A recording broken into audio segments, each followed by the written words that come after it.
హోలీ పండుగ దగ్గర పడుతుంది. అన్ని దిక్కులా హోలీ సంబరాలకు తయారైతుర్రు. తాడిపత్రిలో జేసీ సార్ ఇంకా సప్పుడు లేడేంది? ఓ జేసీ సారు ఉన్నవానే? అందరికీ నమస్కారం. నమస్తే నమస్తే సారు. ఏంది ఏడు హోలీ పండుగకు సంబరాలు ఉన్నట్లా లేనట్లా? శుక్రవారం హోలీ. అవు సారు, మాకు కూడా ఎరికే గాని మరి మేము రావాలా వద్దా? This is for the young energetic girls. అంటే నేను యంగ్ గర్ల్ కాదా? నేను అలిగిన పో. చిన్న స్కూల్ పోయే పిల్లలు, 10th క్లాస్ అమ్మాయిలు, ఇంటర్మీడియట్ అమ్మాయిలు. This is only for the young girls.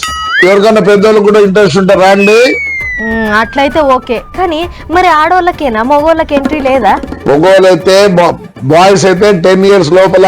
అంటే మొత్తానికైతే యంగ్ అండ్ డైనమిక్ అమ్మాయిలతోని ఎంజాయ్ చేద్దామా అనుకుంటున్నావు, అంతేనా? Strictly for the girls, ladies and below 10 years boys.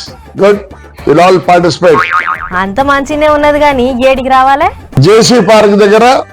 సరే వస్తే వస్తాం గాని మరి రంగుల పరిస్థితి ఏంటి సారు? మీరు తెస్తారా? అవి కూడా మేమే తెచ్చుకోవాలా? మీరు కూడా కలర్లు తెచ్చుకోండి. నేను కూడా చాలా కలర్స్ అన్ని అరేంజ్ చేస్తా. మొత్తానికి అయితే ఎంజాయ్ చేద్దాం అని అనుకుంటుర్రు, అంతేనా సార్?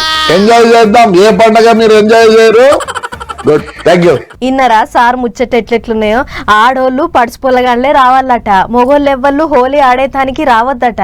మరి సార్ పిలిచిండని మాట తోయకుండా ఎంతమంది పోతారో, సార్తోని హోలీ ఎంతమంది ఆడతారో, హోలీ పండుగ అయిపోయినాక మళ్ళీసారి మాట్లాడుకుందాం.